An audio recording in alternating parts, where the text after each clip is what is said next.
Hola, un saludo grande a todos en Latinoamérica. Nuestra red de educadores se une en un capítulo más de este podcast EduVirtualis. Siempre es un placer enorme saludarles. Traemos unas temáticas muy interesantes. La de este día sin duda no se queda atrás, pero para que vayan conociendo a qué me refiero, pues le doy el pase a nuestro querido César Leandro Marín desde Costa Rica.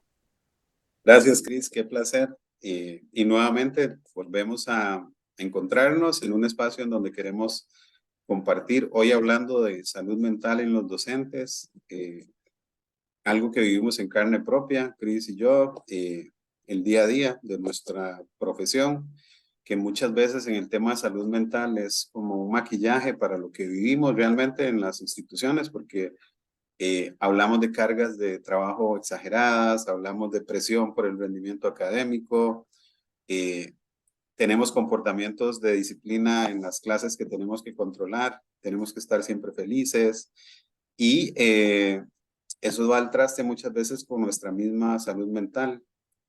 A veces nos dan una charla, nos dicen que hay que abordar el tema, pero hay momentos donde uno tiene esa frustración de decir, ¿por dónde? ¿Para dónde? ¿Cómo hago con esto? Y un poco el tema de la salud mental después de la pandemia, creo que es uno de los temas que ha estado ahí, a veces lo visibilizamos, a veces no, pero estamos viendo que en la docencia yo llamo que también se convierte en una profesión de alto riesgo, porque las emociones siempre están a flor de piel, tenemos mucha reactividad ante los problemas, ante las situaciones. Y bueno, hoy vamos a compartir sobre este tema, que creo que al final lo que buscamos es que quien nos vea, quien nos escuche, pueda quedarse con algunas ideas para mejorar su calidad de vida, porque independientemente del campo donde estemos y específicamente nosotros en la docencia, queremos ser felices, queremos ir a trabajar todos los días felices y enfrentar el día a día con una buena cara, pero eso repercute también en nosotros. Entonces, hoy va a ser un programa en donde compartimos un poco de experiencias y vamos a estar aprendiendo todos.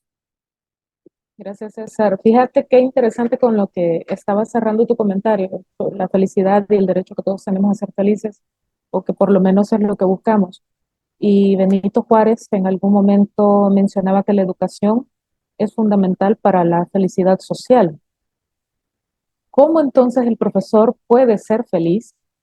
¿Tiene derecho a ser feliz mientras ejerce esta hermosa profesión? Vamos a platicar justamente sobre salud mental, qué tan importante es ella para los profesores en el mundo educativo, para los estudiantes. Nos acompaña este día Alejandra Melgar. Ella es licenciada en psicología, apasionada por la cinematografía, por la lectura.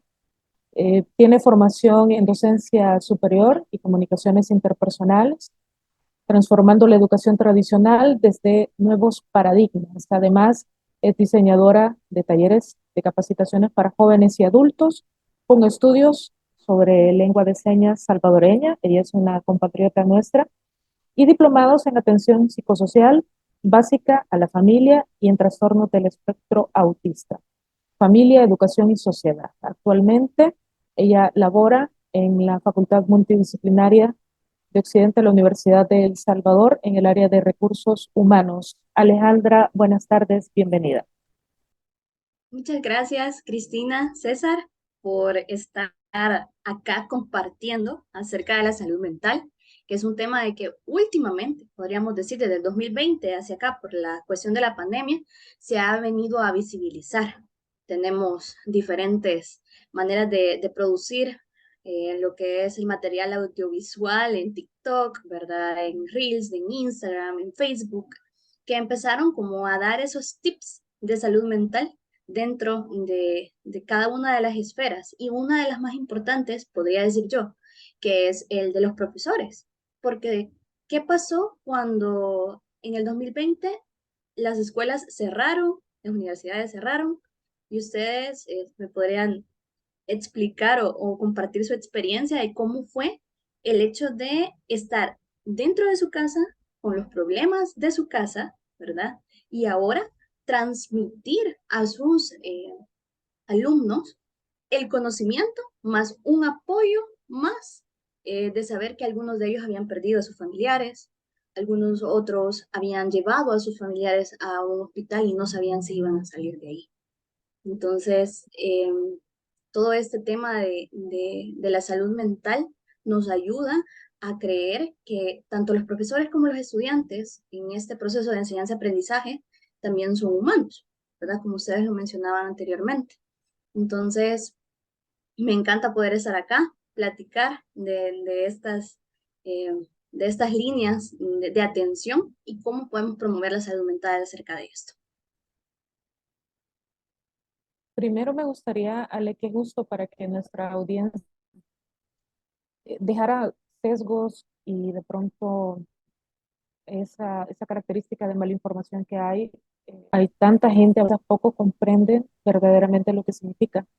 Quisiera conocer qué es la salud mental. Si tú nos das más allá de una definición, si nos haces entrar justo en sintonía con ustedes, los profesionales de la psicología. Perfecto. Podría decir que la salud mental es nada más que el estado de bienestar de un ser humano para poder afrontar todas las adversidades que pueden enfrentar en su vida.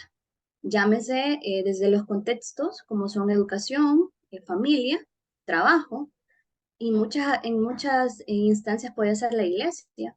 Porque déjenme decirles que nosotros como seres humanos somos seres sociales y por lo tanto nos desenvolvemos y nuestra personalidad se desenvuelve en los diferentes contextos. Entonces, parte de poder visibilizar la salud mental es promover el hecho de que muchos de nosotros, jóvenes, adultos, estamos inmersos a vivir ciertas situaciones que no controlamos. Entonces, parte de tener un bienestar mental es para que cuando pasen todas estas situaciones para las que no estábamos, ¿verdad? Entrenados, tengamos los recursos suficientes, psicológicamente hablando, por decirlo así, como una autogestión emocional, ¿verdad? No llegar a la impulsividad, como lo veíamos en ciertos videos de que los profesores empezaban a decirle malas palabras a los estudiantes, ¿verdad? Como para poder castigarlos, o los estudiantes no hacían caso a las reglas que decían los profesores durante las clases. Y ahora me imagino que ya llegando a esta presencialidad, pues pasa lo mismo.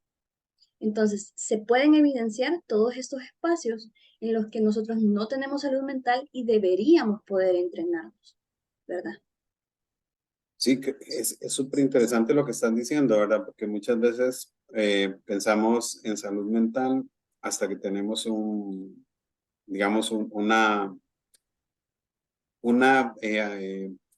psicomatización de lo que estamos viviendo, ¿verdad? Porque no tenemos claridad a veces en el concepto y creo que nosotros lo primero es entendernos, ¿verdad? Reconocer que somos frágiles, que de alguna otra manera estamos expuestos, que somos en el área de la educación la vulnerabilidad, la constante interacción con las demás personas nos puede llevar a eso. Y si no tengo claro un poco lo que estás diciendo de entender esas dinámicas, mi forma reactiva, ¿verdad? O cómo, por qué si yo no me siento cómoda, tengo que entender a los demás como docente y esa responsabilidad que tengo. No sé qué piensan ustedes, pero pienso que en docencia mucho del trabajo nuestro pasa sobre todo por el manejar las emociones. Desde la salud mental, ¿qué estrategias podríamos tener nosotros para manejar esas emociones? Porque yo siempre he pensado que no somos, que somos razón y corazón juntos, que no lo puedo separar. Pero ¿cómo hago para o cómo manejar emociones con adolescentes que están eh, queriendo vivir el día a día de una manera tan acelerada que a veces uno no sabe si poner el freno o cómo? Y los límites también, porque Sí, total. ahora, bueno, acá en El Salvador igual, ¿verdad? Hay ciertas modificaciones en las leyes a las que tenemos que atendernos, o sea, atenernos y también considerar eh, lo que se habla usualmente acerca de lo de la generación de cristal, hasta dónde se puede llegar a conversar entonces con un adolescente, con un joven, sin romperle estos límites, pero sin que esto tampoco limite la emocionalidad del proceso.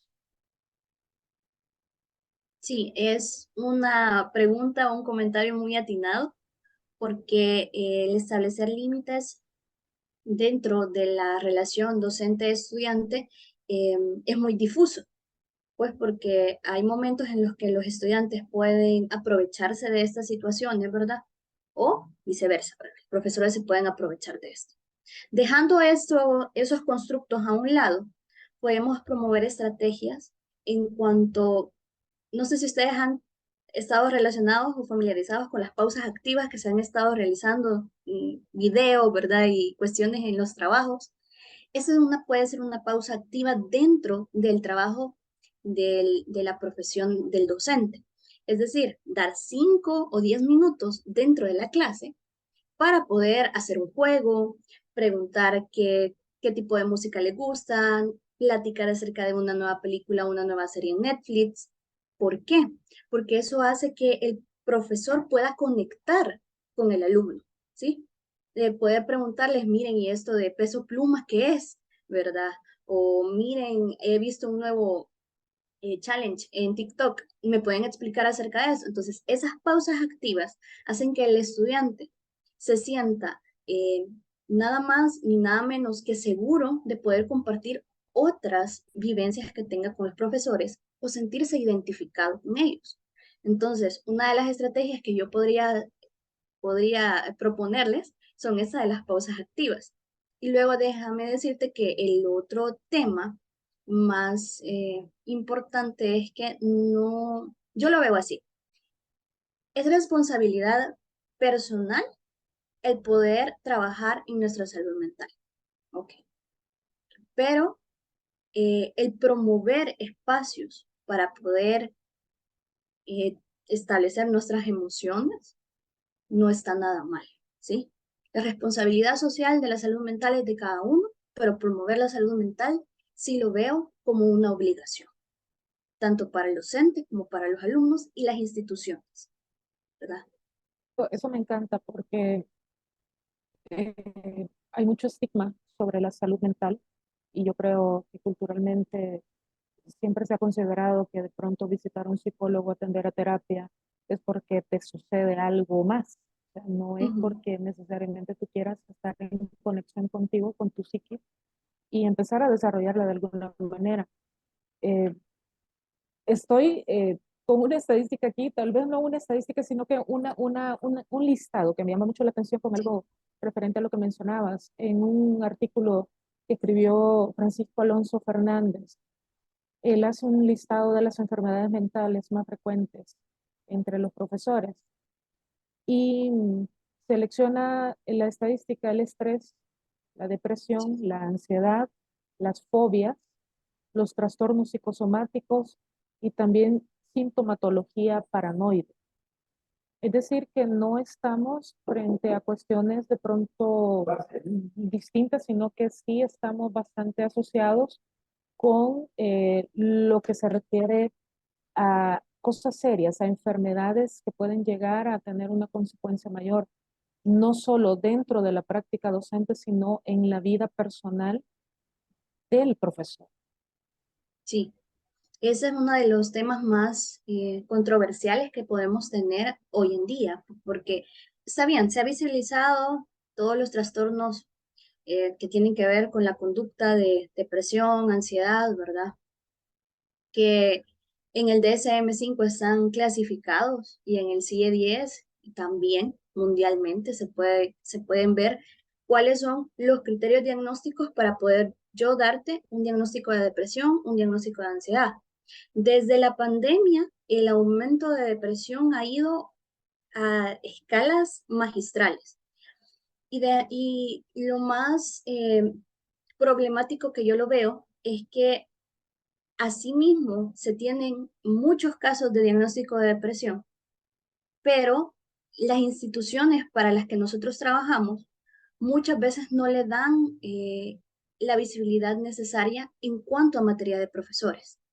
¿Por qué? Porque eso implica un presupuesto, ¿verdad? Claro está, para poder invertir en estas situaciones. Sin embargo, se ha visto y está comprobado científicamente de que un profesor que tiene una salud mental estable o equilibrada tiende a rendir aún más dentro del salón de clase con sus relaciones interpersonales. Hay comunicación asertiva, es decir, que hablamos y expresamos sin poder dañar a la otra persona, ¿sí? Entonces, esa es una de las problemáticas y una de las disrupciones que yo veo, porque estamos invirtiendo mucho en infraestructura, en tecnología, pero las emociones, ¿verdad? Todo aquello, el afecto se ve deteriorado, porque si les pongo a ustedes la pantalla más grande de todo el mundo con la tecnología más avanzada, pero si ustedes están en un cuadro de depresión, obviamente no van a aprovechar todos estos tipos de recursos. Entonces, no solamente con los alumnos, hemos visto varias noticias últimamente de la escala de suicidios que ha ido aumentando, pero también tenemos la otra moneda del profesor que tiene una familia, tiene hijos, tiene una casa, tiene deudas y aún así tiene que programar sus clases, ¿verdad? Es seguir estudiando porque los docentes nunca dejamos de estudiar, ¿verdad? En cuanto a estos temas. Entonces, sí, yo veo que lo que nosotros tenemos que hacer como docentes, me incluyo en ese círculo, es aprovechar cuando hay espacios como webinars, talleres, eh, u otras empresas, u otros psicólogos o promotores de salud mental que quieran llegar a las instituciones para poder aprovechar estos espacios. Hay algo también dentro del tema de salud mental que hay que prestarle atención, diría yo, y tiene que ver con el acceso a los apoyos, ¿verdad? O a veces las personas que están sufriendo una depresión o que están siendo, sobre todo en docencia, que están siendo vulnerables en el tema de salud mental, muchas veces no lo expresan o no se expresa por diferentes razones, porque si digo que me estoy sintiendo mal, puedo perder el trabajo, o si no estoy logrando manejar la disciplina de mis alumnos, pues podría perder mi trabajo. Y lo que decía, digamos que al final detrás de cada educador hay una familia, hay un entorno, hay unas deudas, hay una serie de cosas. Y creo que al final esas redes de apoyo muchas veces no se logran encontrar porque no nos han formado para expresar las emociones y decir, bueno, también se vale llorar, también se vale frustrarme, también se vale que en algún momento de mi vida necesite pegar un grito. Un estudiante me decía hace unos días que la escuela debería tener un cuarto para gritar.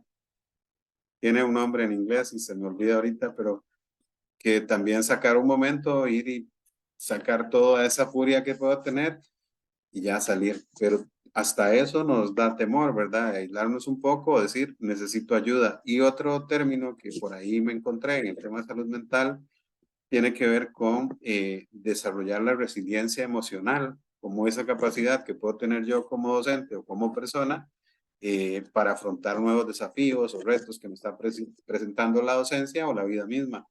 No sé si vos puedes ampliar un poco más en el tema de esa resiliencia emocional y cómo podemos plasmarla o ayudarnos en ese tema.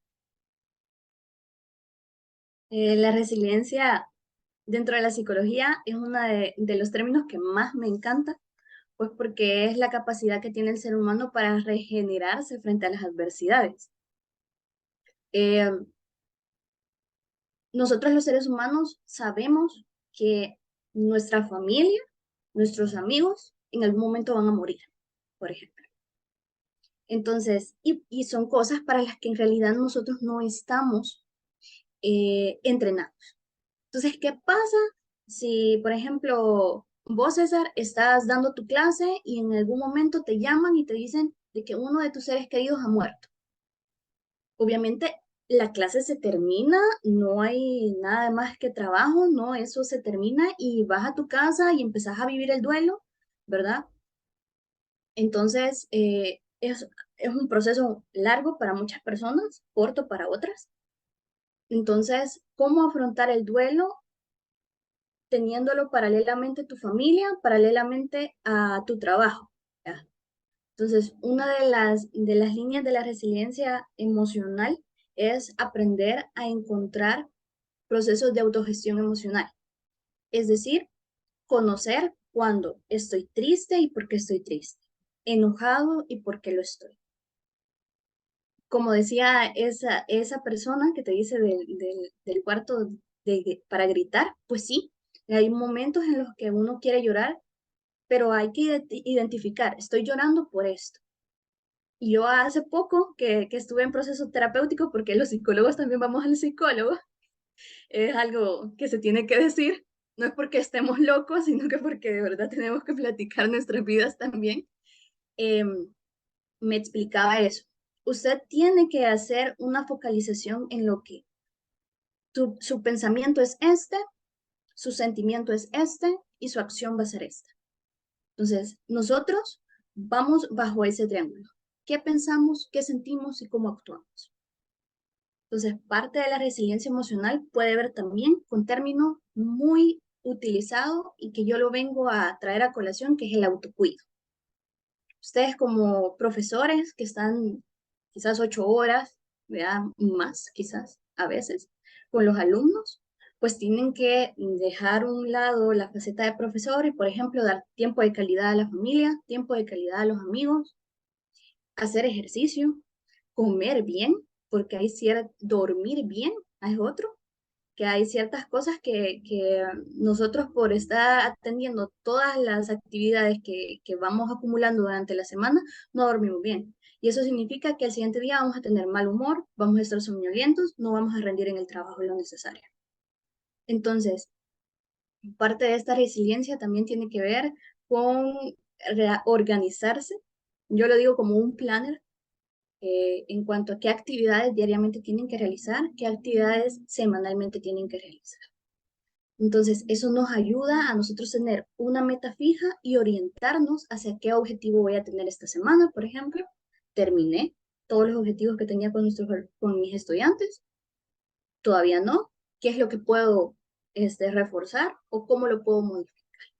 Sobre esa línea, sí, yo podría dar estos tips o estas recomendaciones. Ale, ¿cómo podemos identificar, por ejemplo, un burnout o de pronto que un docente está pasando por una crisis depresiva? Uno, yo quisiera conocer esto. ¿Todas las enfermedades mentales se expresan de la misma manera o puede existir alguien depresivo que directamente no muestre una sintomatología de forma pública, por decirlo de alguna manera? ¿Cómo puede notar a alguien que tal vez la tristeza que siente es más allá de una tristeza o que el exceso de un estado alegre también puede estarle haciendo evadir a otras emociones? Sí, primero con lo del burnout, pues es el síndrome del quemado.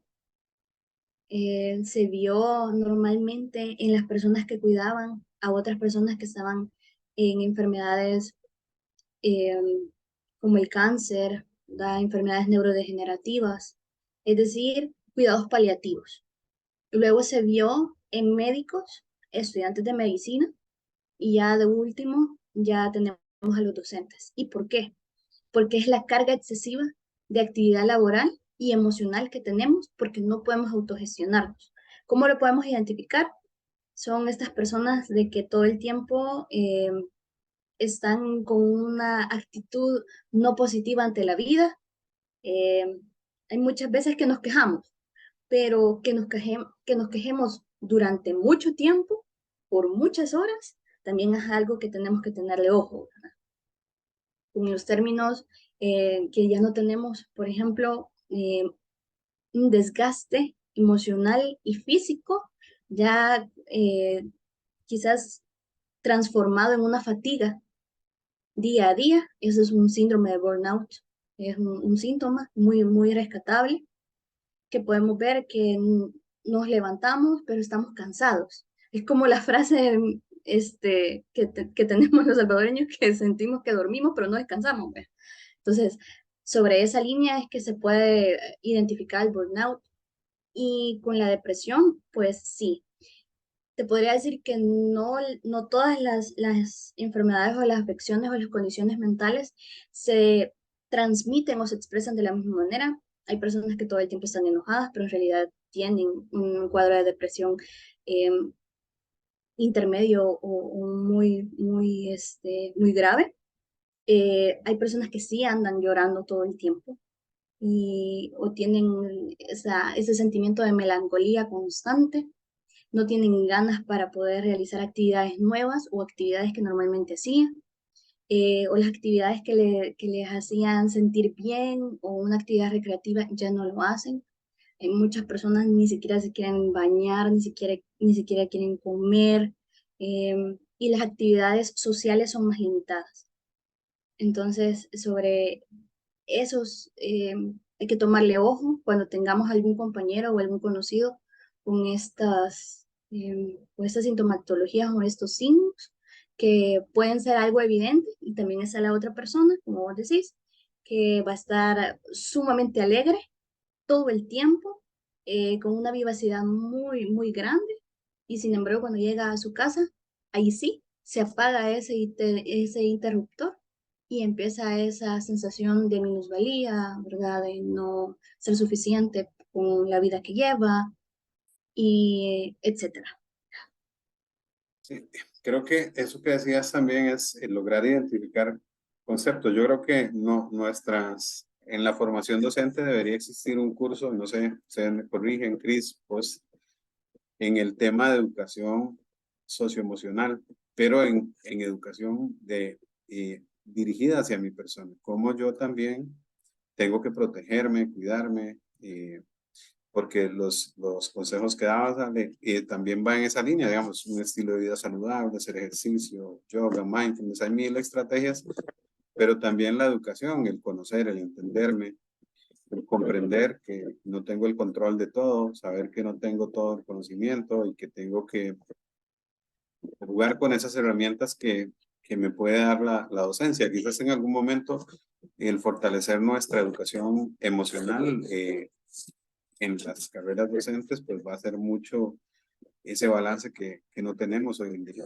Quizás desde tu experiencia, y una pregunta es, ¿cómo nosotros como docentes no solo logramos identificarnos, sino como crear grupos de apoyo, ¿verdad? De repente está bien sentirse mal y está bien expresarlo, o sea, no hay por qué juzgarnos, pero cómo empoderar, digamos, a los adultos, que a veces es tan difícil, a que la ayuda es necesaria, a que hagamos grupos para conversar de lo que estamos sintiendo o viviendo.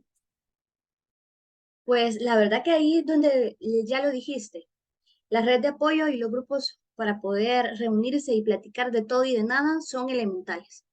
¿Por qué? Porque allí expresamos sin tecnicismos, sin jergas muy elaboradas, ¿verdad?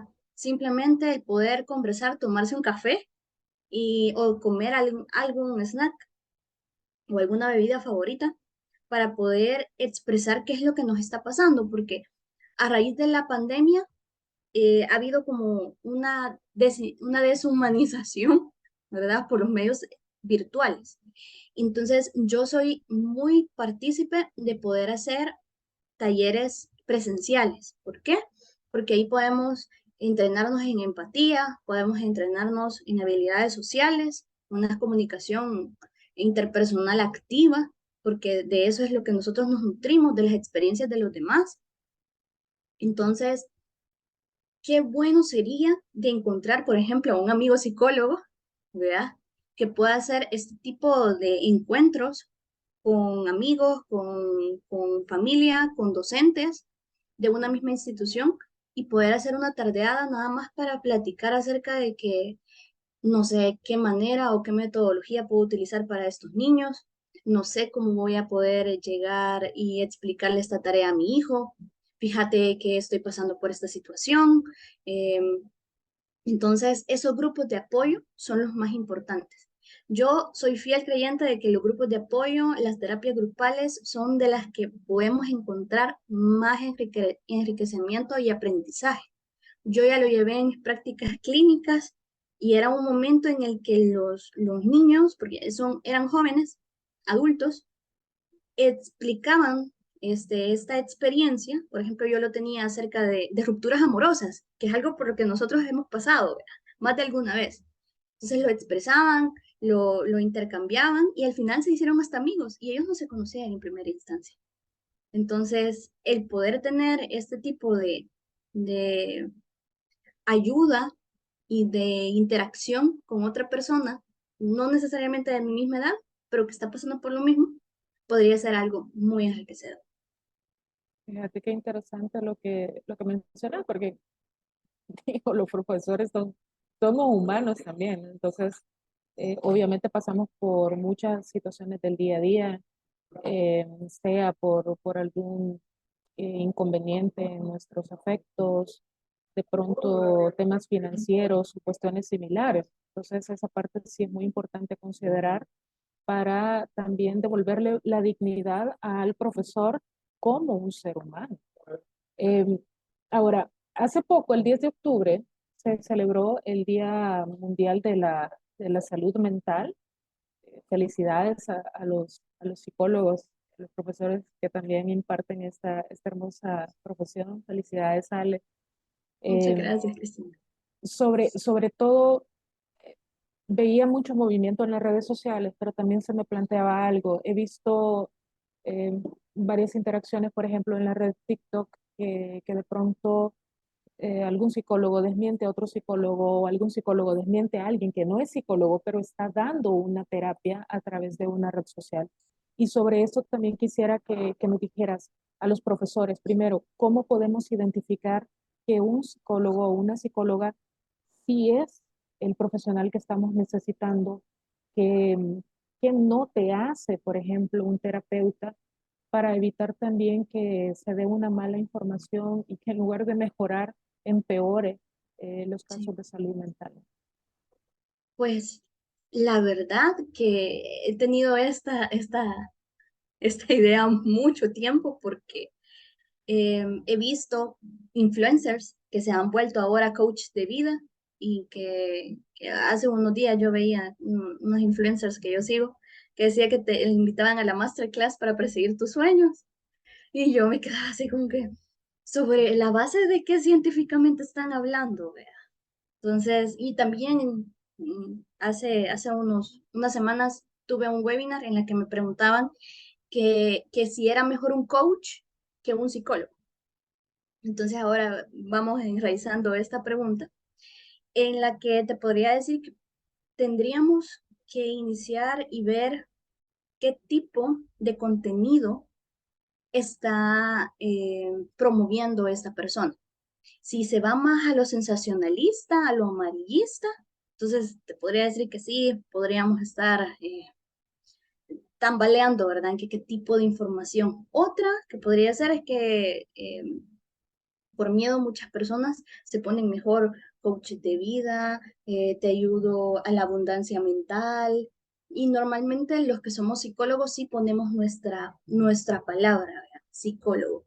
Eh, Otra de las oportunidades en las que sí le podemos dar a un psicólogo certificado es que normalmente cuando damos algún certificado tiene el número de junta de vigilancia. Por ejemplo, acá en El Salvador tenemos que poner nuestro número de junta para que de verdad vean que si estamos certificados, que hay alguien que nos supervisa nuestro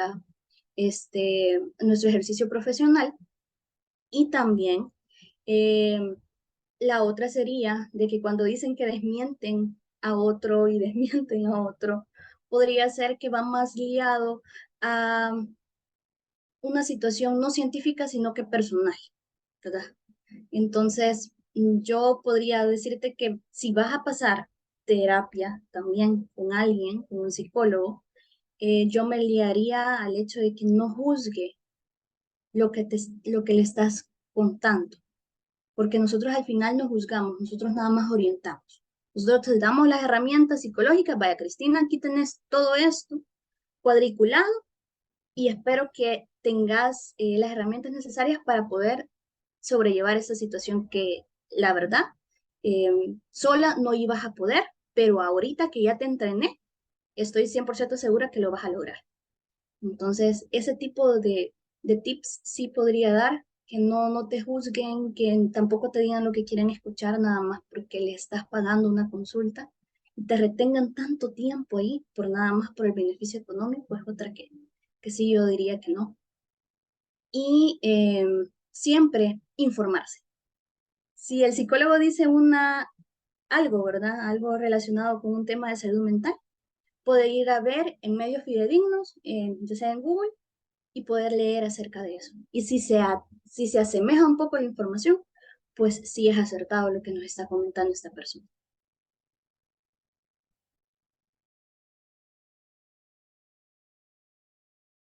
Ok, muy bien, creo que está muy interesante lo que nos estás contando, pero el tiempo siempre nos pone una pausa en todo. Quizás de las cosas que uno puede estar resumiendo lo que decías, bueno, recordar siempre que la salud mental es importante, quitarnos esos tabúes, esos mitos que están por ahí.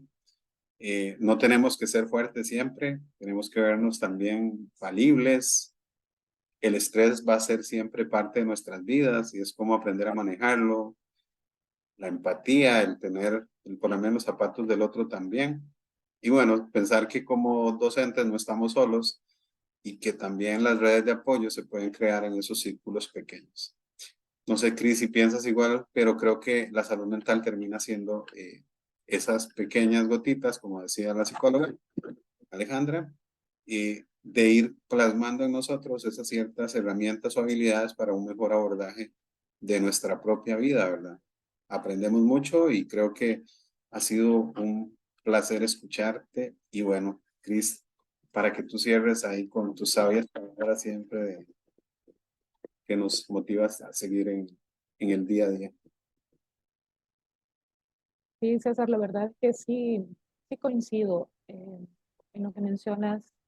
Quisiera también aprovechar el espacio para hacer un llamado a los profesores, primero a que nos sintamos con el derecho de podernos expresar. Obviamente, toda expresión conlleva límites y esas limitantes también implican el identificar dónde podemos hacerlo. Eh, por ejemplo, el hecho de que me pueda sentir frustrado por una situación no quiere decir que directamente voy a desquitarme con mis estudiantes, voy a desquitarme con mi entorno laboral o mis compañeros, sino que precisamente es el momento y la oportunidad para que podamos buscar ayuda. Eh, Acá en El Salvador, me imagino que en buena parte de Latinoamérica, la salud mental es cara, el acceso es limitado, pero eso no quiere decir que tampoco no existan comunidades como las que mencionaba Ale, en las que todos podamos desarrollar alguna especie de autocuido o vayamos aprendiendo justamente de salud mental. La otra cosa es considerar que todas las situaciones son diferentes, todos los seres humanos son diferentes. Em, si bien hay padecimientos que pueden ser netamente emocionales, hay otros que pueden ser neurológicos y que requieren otro tipo de atención, otro tipo de interés también y de involucramiento. Es probable que muchas veces nosotros no podamos reconocerlo, pero ojalá que en los entornos de los profesores, la familia, los amigos, sí tengan ese ojo para poder ver un poquito más allá y poder estar ahí para descubrir muchas de las cosas que, sea por cultura o sea por indicaciones administrativas que de pronto un docente no se pronuncia, no dice, no expresa lo cansado que puede llegar a estar o incomodidades, precisamente por lo que mencionaba César hace un rato, de que puede representar un posible despido o que lo inhabiliten porque lo consideran incapaz de llevar el control en un salón de clases. Compañeros, somos humanos y permitámonos comportarnos como personas, sentir, darle el valor a esos sentimientos y el poder aprovechar también todos esos espacios. La salud mental es importante, es vital, es para todos. Ojalá que algún día, tanto como la educación, como el sueño que tenemos César y yo, de que todas las personas puedan tener acceso a educación de calidad, también la salud mental. Alejandra Melgar, muchísimas gracias por acompañarnos. Quisiera pues también escuchar tus palabras de despedida y reiterarte nuestro agradecimiento por estos espacios de lo que poco hablamos, pero que merece tener voz. La verdad que agradecerles la invitación. La verdad que estaba contando los días y las horas para poder estar acá con ustedes. Em, Como decías, Cristina, la verdad que y liado también al lema de del Día de la Salud Mental de este año, que es salud mental, un derecho universal, pues podría decirte que necesitamos hablar de la salud mental nada más eh, para poder quitar mitos, ¿verdad? Dejar de estigmatizar ciertas enfermedades, ciertas condiciones y así poder acercarnos más como seres humanos y entrenarnos en la empatía, que es aprender a sentir tu dolor, tus alegrías, tus tristezas y poder dar una educación de calidad basada en esto, en ese componente afectivo que ayuda al estudiante a poder tener aprendizaje para toda la vida. A todos por acompañarnos en este podcast. Gracias, Ale, gracias, César. Me despido con una frase de mi querido y eterno Paulo Freire. Educar es un acto de amor y por tanto de valor. Así que continuemos con nuestra tremenda labor, docentes de esta red latinoamericana de Edu Virtualis y pendientes. La salud mental importa.